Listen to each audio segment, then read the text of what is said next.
Hello,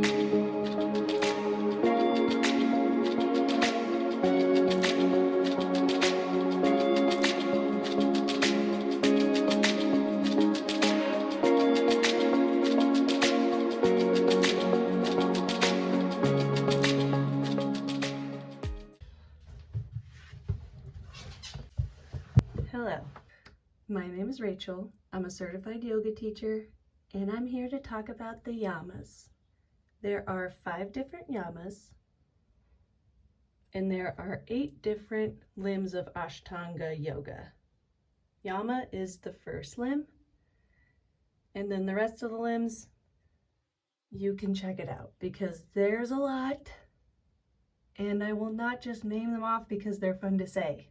Yama, Niyama, Asana, Pranayama, Pratyahara, Dharana, Dhyana, Samadhyaha, Samadhi. So Yama is the first limb, and just because these limbs are in order doesn't mean that you have to follow them in order. They're just guidelines. They start outward and move inward. I've talked about Svadhyaya on the channel before. That is a part of Niyama, and that is the second limb. So I kind of skipped ahead.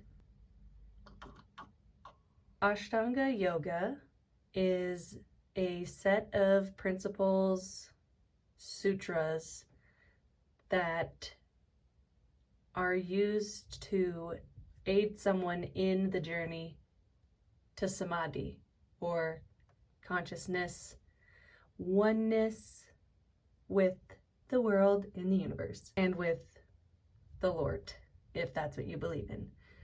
And the good thing about the limbs of yoga is it is very up to interpretation. So just because I'm a certified yoga instructor doesn't really mean that my interpretation is the complete correct way to do it. You don't have to be religious. You don't have to be flexible in order to do yoga. You can be you, and that's the whole point of the process, is being with yourself, your true self, without any judgment or judgment of others around you. And that brings me to the first limb, which is Yama. So Yama means restraint or control. It has 5 parts: Ahimsa, Asteya, Satya, Brahmacharya, and Aparigraha. All of those make up the principles of restraint. And when it talks about restraint in the Yoga Sutras, it's referring to our relationship with people. So we're starting with the people around us, the world around us, and then through the limbs, we go all the way to Samadhi, which is inside or completely with our self, our capital S self. Yama. The first principle of Yama is Ahimsa, which means non-violence. So this is non-violence through thoughts and actions. The inclination to hurt people is ultimately a sickness in the brain. So we want to avoid thinking negative thoughts as well as performing negative, harmful actions. And that's how we have restraint with the world around us. That's how we control ourselves so that we can accept anything that is around us. You can practice ahimsa through not gossiping, which is hard. You can practice ahimsa through being patient with others, through seeing the light in people even when you don't want to. So driving on the road, this is either road rage or negative thoughts.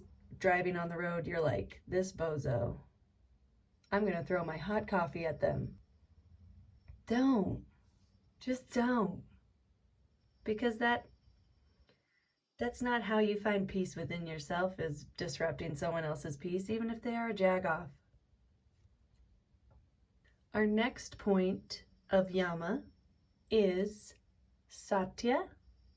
So this is truthfulness. When we interact with people, we should have the restraint within ourselves to not lie to them, to make us look better or feel better, or to hurt them. That's kind of in line with ahimsa. But Satya, truthfulness, you have control over yourself to where you say, I know the truth. I know that saying the truth out loud to somebody will either negatively, positively, or neutrally affect them. When practicing truthfulness, you want to stick to the neutral and the positive compared to the negative truth. So if someone's getting ready and they say, does this outfit look weird? You say, maybe you should try on this other color. In your mind, I don't like that color on you. But is that truth going to help them at all? No. It's just going to make them feel bad. Knowing what the truth is, being steadfast in upholding the truth, not using the truth to hurt people. Kind of like that saying, can I just say something? Or, to be honest with you, or not to sound like a bitch. Those like prerequisites of you telling someone something, those are red flags. And you don't want to have to say, I'm going to sound like a bitch. You suck. You don't want to do that. We have Yama, which is restraint. We've talked about ahimsa, and we've talked about Satya, so nonviolence, truthfulness, and now we have Asteya. So Asteya being a part of Yama, Yama being restraint, Asteya represents non-stealing, so non-theft. And it is mostly people's materials that this is referring to, but it's also avoiding the manipulation of people in order to get what they have. So any way that you see a form of stealing, maybe it's time theft. That's very real in the digital world today. But you don't want to steal from people because ultimately you're the one completing those actions.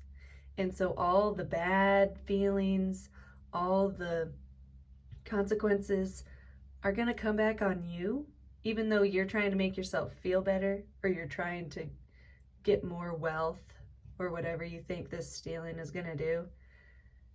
It's ultimately just going to put yuck all over your soul. So we avoid that. And I know I keep saying don't do it, like I don't do it, but these things I have to practice every day. That's why I have a personal practice of Yama, and I'm working on it every day just to be better for myself and better for the people around me. So stealing, I've kind of had trouble with it in the past when I was a teenager. At the time, my friend had gotten a new friend, and I was kind of sad. And they wouldn't invite me to hang out. And so I had that missing in my heart. I had a hole in my heart. I was like, eh. And when I went to finally hang out with them, they invited me to join them once again. And they said that they had been stealing at the supermarket and that we should go do that.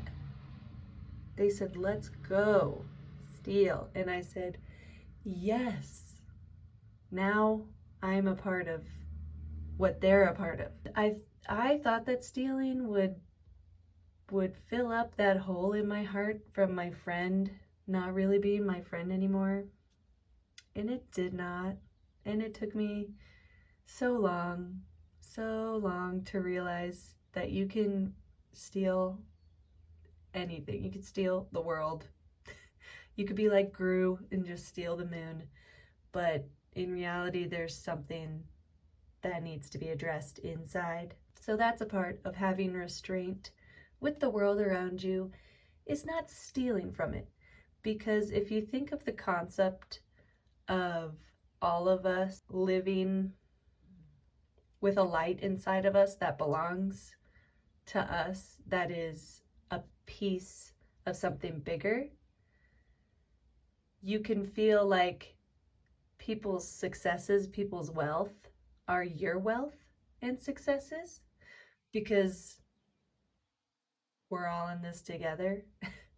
And just because you necessarily don't have something that someone has, that doesn't mean that you don't have a beautiful spirit inside. And ultimately, the happiness that you can get from, or the gratification that you can get from being mean to people, from bringing people down to make yourself feel better, from stealing from people, all that gratification that you can get from that is actually already inside you. And the point of having restraint is taking the want of the things around you and finding that you can be at peace with what you have. So that is my little chat on asteya. And next we have aparigraha. So aparigraha is non-attachment. Non-attachment can include physical and material and intellectual ideas and things. So, for example, my hair, it falls out sometimes. Most of the time it has, if we look at a percentage of my life of the 25 years, 60% of my life, I've had hair in a steady way. The 40% has been a toss-up. I've either been completely bald or patchy bald, which is fine. But I've noticed through the process of gaining and losing the hair is me gripping onto it and trying to hold onto it and say, stay, stay, stay, please stay. It doesn't change what is going to happen. So if you let go and you have no attachment to what you are wanting so bad, you could want something so bad, but if you need it to be happy, the second that it's gone, you're gonna feel that. You're gonna feel empty. So if you have non-attachment with things, with people, with ideas, then you're able to be more flexible in accepting the present moment. It's so loud, isn't it? We're just gonna wait. Damn, the mailman's really getting his 2 cents over there. I'm gonna just casually get ready for work. So, this non-attachment, what you see in the world as outside of yourself, you can have non-attachment for. For example, oh my God, I've had a crumb on my face this whole time. Siddhartha / Buddha said the seed of all suffering is desire, and don't quote me on that because I don't know if that's how it's phrased, but pretty much what he's saying is, hey, the things that you want, the things that you envision as going to be your happiness are going to cause you pain. And it's true. And in yoga, aparigraha, you practice non-attachment with the physical side of yoga, which is asana, which is the postures that everybody knows and loves, and also the bliss that you can get through meditation, a lot of things. As long as you enjoy it in the present moment, and enjoy is a loose term, like technically the goal of yoga is to be neutral about everything. That's a whole talk into karma and all that, but The goal is to be present, appreciate the present, but don't be attached to it. Let it go as it comes and goes, the negative and the positive. And as long as you can experience life with a relaxed grip, a relaxed presence, then hopefully you won't be disappointed by much, because you can let things go and let things roll over you like a breeze and still be standing there tall. That is how I feel about aparigraha. I've had to practice aparigraha a lot with this whole hair business because I've been with hair and I was attached to it. It was down to here. It was down to here, and I was so attached to it. I thought that it wasn't long enough. I thought that it wasn't enough. I was like, gosh, how can I get more of this? How can I get more of this? That's greed. So they say non-attachment, non-greed, but being greedy with things is not accepting what you have in the present. But yeah, so I wanted more hair. Then it all fell out. And that was the opposite of what I wanted. Complete opposite. And then longer down the road, I got onto medication that would grow the hair back. Immediately was attached to it again. And it fell out. And after I was attached to it the second time, it fell out. Had to let it go again. And got new medication, it grew back. Guess what?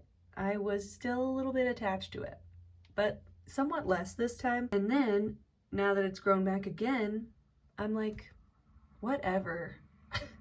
I'm like, honestly, I'm exhausted waiting for you to make up your mind, so do what you want. And that's how you can practice aparigraha, is just whatever. Whatever is given to me, I'll appreciate, and whatever is taken away from me, I'll accept. Bang, bang, boom. Finally, we have brahmacharya. Brahmacharya is fun to practice because there's a lot of different interpretations of it. Some people believe it as full-on chastity. Some people believe that it's full-on no sexual relations at all, and that's a major restraint because you're restraining the life force inside of you, the temple that's inside of you, and using the energy that you would be using on sex to pretty much be a better person. So I still practice this because, in my opinion, as long as you are respectfully having sex, then you are practicing restraint. Compared to not believing sex is special, you're doing yourself a disservice and you are putting negative things out in the world, which is, maybe it's confusion, maybe it is, unfortunately, toxic relationships, toxic relationship with yourself. And I think that if you're having intercourse respectfully with someone that you trust with your energy and that they trust you with their energy, then it's a mutual exchange. It's a circle, it's a flow. It's, I give this to you because I know you will give this back to me, and there's no turmoil created out of that. And that's my opinion on brahmacharya. And it's a bit complicated because with all things, people are going to think, oh, it has to be this way or else you're not doing it right. Yoga. people are like, if you don't do it this way, then you're not doing yoga. And it's like, hey man, who are you to tell me what I'm doing is wrong? Because as long as I don't want to brush my hair into my freaking coffee. As long as I am being a better person than I was yesterday, then you can't bring me down to your level. So just to recap, we have Ashtanga Yoga, which is and translates to the 8 limbs of yoga. There are subsections to a couple of the different steps.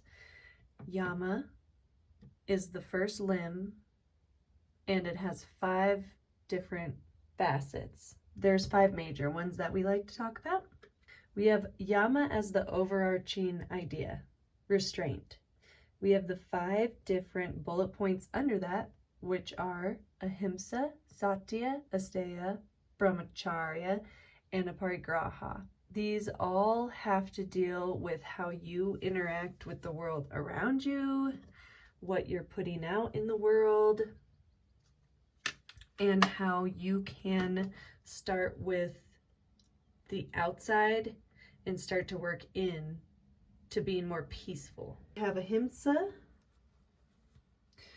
which is nonviolence. We have Satya, which is truthfulness. We have Asteya, which is non-stealing. We have Aparigraha, which is non-greed, non-attachment. And we have Brahmacharya, Charya, which is chastity. There is another word for not having sex. It's another C word. I just can't think of it right now, so I'm sorry. I've talked about a couple different ways to practice each of these concepts and how they are played out in the world negatively and positively. Hopefully you have some idea as to what Yama means to you, how you can practice Yama, and yeah, good luck, peace, love, yoga, sutras, ooh,